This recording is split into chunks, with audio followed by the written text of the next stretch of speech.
नमस्कार. हवामान अंदाज आणि बातम्या या आपल्या यूट्यूब चॅनलमध्ये मी किरण वाघमोडे तुम्हा सर्वांचं स्वागत करतो. आज 13 सप्टेंबर सकाळचे 9:30 वाजलेत. पाहूयात येत्या 24 तासात राज्यातील हवामान कसे राहील. सर्वात प्रथम जर आपण सिस्टम्स पाहिल्या तर डिप्रेशन पश्चिमी उत्तर प्रदेशच्या आसपासच्या भागांमध्ये अजूनही पाहायला मिळते आणि नवीन सिस्टीम जी की जे काही टायफून होतं त्याचा राहिलेला अंश जातं साधारणतः बंगालच्या उपसागराच्या जवळ आला आहे आणि याला पुन्हा ऊर्जा मिळू लागलेलं हे कमी दाबाचं क्षेत्र बनले आणि ते 48 तासात या कमी दाबाच्या क्षेत्राची तीव्रता वाढून हे डिप्रेशन बनण्याची शक्यता हवामान विभागाने वर्तवलेली आहे. मग हे डिप्रेशन मध्य प्रदेशकडे जाण्याचा अंदाज सध्या तरी विविध मॉडेल्स दाखवत आहेत. बाकी याचाही खूप विशेष मोठा प्रभाव राज्याच्या वातावरणावरती होण्याची शक्यता सध्या तरी दिसत नाही. काही जर बदल झाला तर आपण त्याचे अपडेट्स देऊच.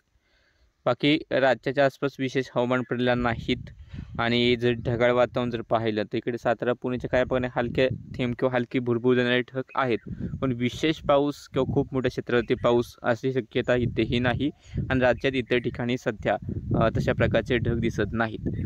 आणि ते 24 तासातील जर आपण अंदाज पाहिला तर थोडंसं भंडारा नागपूर गोंदियाच्या आसपास थोडासा मध्यम पाऊस होऊ शकतो.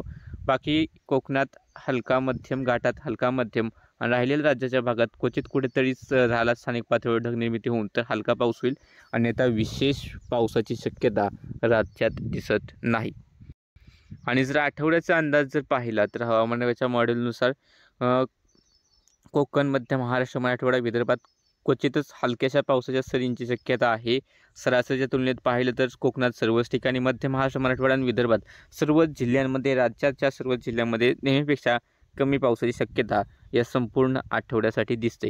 हे एक मॉडेल झालं. दुसरं मॉडेलचा जरी अंदाज पाहिला तर पाहू शकता की इकडे भंडारा, गोंदिया, नागपूरच्या आसपास पाऊस दाखवते, कोकणात आणि काठाच्या आसपास थोडासा पाऊस दाखवते. बाकी मध्य महाराष्ट्र, मराठवाडा, विदर्भातील सर्वच राहिलेल्या जिल्ह्यांमध्ये पावसाची शक्यता खूप कमी आहे किंवा खूपच हलका पाऊस झाला तर होईल अशी शक्यता आहे. आणि सरासरीच्या तुलनेत संपूर्ण कोकण, मध्य महाराष्ट्रातील सर्व जिल्हे, मराठवाडा आणि विदर्भातील सर्वच जिल्ह्यांमध्ये हा पाऊस जो असेल तो कमीच राहील. कारण सध्या काय होत असते की मान्सून राजस्थानमधून परतीला लागत असतो सर्वसाधारण तारखेच्या आसपास आणि त्यामुळे राज्यात गडगाटी पाऊस होत असतो. पण या आठवड्यात तशी काही शक्यता नाही. परतीच्या प्रवासाला उशीर होतोय कारण बंगालच्या उपसागरातील जे काही कमी दाबाचे क्षेत्र विकसित होत आहेत ते उत्तर भारताकडे जात आहेत आणि त्याचाच प्रभाव म्हणून मान्सूनच्या परतीच्या प्रवासाला अडथळा होतो. बाकी परतीच्या पावसाच्या बाबत लेटेस्ट अपडेट जेव्हा येईल तेव्हा तुम्हाला कळवूच.